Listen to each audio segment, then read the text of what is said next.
কাজের মধ্যে পড়ে না? চুপ করে থাকবেন না প্লিজ, কিছু বলুন। দেখুন আপনি কিন্তু আমাকে কথা দিয়েছিলেন, আমি আর তর সইতে পারছি না। অন্তত আমার মেয়েটার নামটা বলুন, কিংবা ওকে একবার ডেকে পাঠান, ওর মুখটা একটু দেখি।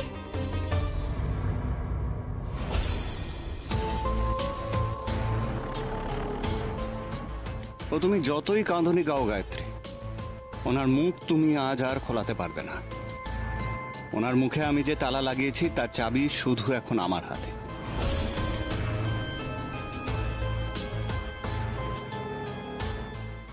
ম্যাডাম, ম্যাডাম প্লিজ ম্যাডাম বলুন না। আপনি আমার অবস্থাটা বুঝতে পারছেন? আমি কিন্তু সব ছেড়ে এখানে এসেছি, কোনো কিছুর তোয়াক্কা করিনি। শুধু এটা ভেবেই এসেছি যে কখন আমি আমার মেয়েকে দেখবো, ওকে একটু বুকে জড়িয়ে ধরবো, এই কারণেই আমি এসেছি। ম্যাডাম প্লিজ একটু বোঝার চেষ্টা করুন, কিছু বলছেন না কেন আপনি? ম্যাডাম, ম্যাডাম বিশ্বাস করুন, আমি অপেক্ষা করে আছি যে কবে আমার মেয়েটা আমাকে মা বলে ডাকবে। 4.5 বছর ধরে অপেক্ষা করে আছি এই দিনটার জন্য। বলুন না ম্যাডাম, একবার আমাকে বলুন ও কোথায়, একবার ওর নামটা আমাকে বলুন। কিছু বলছেন না কেন? আমি তোমার মেয়ে গো মাসিমণি, আমার মন বলছে ডাকি না মা বলে। আমি সত্যি বুঝতে পারছি না, একটা ছোট কথা বলতে আপনার কিসে আটকাচ্ছে? ও মাসি বলে দাও না গো, মাসিমণির মেয়ে কে? আচ্ছা তুমি না বললে আমি বলবো।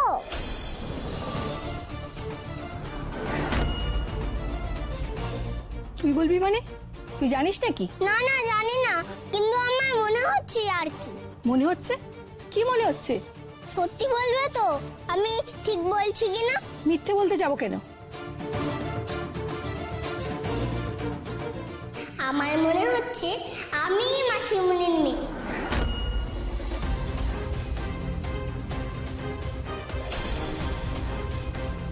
কি গো, আমি ঠিক বললাম তো?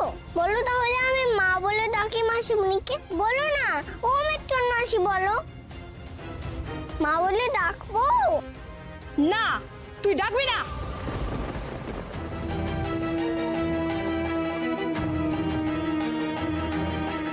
কেন গো, আমি যা ভাবছিলাম সেটা কি ভুল? আমি মাসিমণির মেয়ে, তাই না গো? সে আমি তোর মাসিমণির সঙ্গে কথা বলছি, তুই যা এখান থেকে। বাজে কথা বলা বন্ধ কর। আমি দুর্গামণিকে যতটুকু চিনি ম্যাডাম, দুর্গামণি কিন্তু আজে বাজে বকে না। ও যেটা বলে একদম ঠিক কথা বলে। সত্যিই তো, আসার পর থেকে আপনাকে দেখছি আপনি কিরকম যেন ব্যবহার করছেন। আপনি কিন্তু আমাকে এখানে আসতে বলেছিলেন, আপনি বলেছিলেন আপনি মিস্টার মৈত্রর সাথে কথা বলবেন, কিন্তু আসার পর থেকে দেখছি কিছুই না, আপনি অদ্ভুত ব্যবহার করছেন। আমি কিছু অদ্ভুত ব্যবহার করছি না। করছেন ম্যাডাম, একদম অদ্ভুত ব্যবহার করছেন। যখন থেকে এসেছি আমি দেখছি আপনি লুকোচুরি খেলছেন, কিছুই বলতে চাইছেন না। কেন ম্যাডাম, কেন বলতে চাইছেন না? যদি দুর্গামণি মিথ্যে কথা বলে তাহলে সেটা প্রমাণ দিন, প্রমাণ দিন যে ও মিথ্যে কথা বলছে। কি লুকোচ্ছেন ম্যাডাম, কেন লুকোচ্ছেন? আমার মেয়ের নামটা বলুন, ওকে একবার ডেকে পাঠান। আপনি আমার মনের অবস্থাটা বুঝতে পারছেন? আমি একজন মা, আমি অপেক্ষা করে আছি আমার মেয়ের জন্য। বলুন না প্লিজ। হ্যাঁ ঠিক বলেছে দুর্গামণি, আর ঠিক ধরেছেন আপনি। হ্যাঁ আমি এড়াচ্ছিলাম, হ্যাঁ আমি বুঝতে পারছি আপনার মনের অবস্থা। আমিও তো একজন মা, আমিও সেই কারণে এড়াতে চাইছি যে আমার মনে যে সত্যি কথাটা আছে সেটা যেন দুর্গামণি বুঝতে না পারে। কি লুকোনো আছে আপনার মনে? সেটা আপনাকে বলতে হবে। সেটা কিভাবে বলবো সেটাই তো গোছাবার চেষ্টা করছিলাম, কিন্তু আপনার যখন এত তাড়া তখন বলেই দিই, আমি ওই মেয়েটার পরিচয় আপনাকে জানাতে পারবো না। ওই মেয়ে মানে? আমি আমার মেয়ের কথা জানতে চাইছি। ওই মেয়েটা মানে সেই মেয়েটা যাকে ওই রশিদের এগেইনস্টে মৈত্র অরফানেজে রাখা হয়েছিল। আমি সেই মেয়েটার খোঁজ আপনাকে বলতে পারবো না। আপনি এখন আসুন। কেন বলতে পারবেন না? প্রমাণ কি আছে সে আপনার মেয়ে? প্রমাণ মানে এই যে এই তো আপনাকে আমি রসিদটা দেখিয়েছিলাম না, এই যে সেই রসিদ, এই দেখুন। কোথা থেকে পেয়েছেন এই রসিদ? মানে মানে এমনটাও তো হতে পারে যে আপনি এটা কোথা থেকে কুড়িয়ে পেয়েছেন।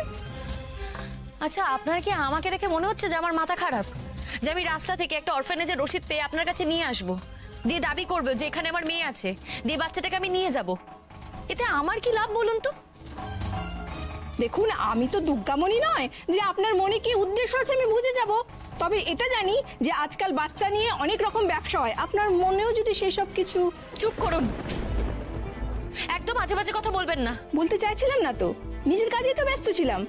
আপনাকে তো বললাম আমি খবর দিতে পারবো না, আপনি শুনলেন না, কারণ জানতে চাইলেন তাই বললাম। না না, এটা আসল কারণ নয়। আমি আপনাকে দেখে খুব ভালো করেই বুঝতে পারছি যে আপনি কিছু একটা এড়াচ্ছেন। সেটা কি আমি জানি না, কিন্তু একটা কথা আপনাকে পরিষ্কার করে বলছি, আমার মেয়েকে আমি এখান থেকে না নিয়ে কোথাও যাব না। সরি, এই ব্যাপারে আমি কিছু বলতে পারবো না, আপনি আসুন।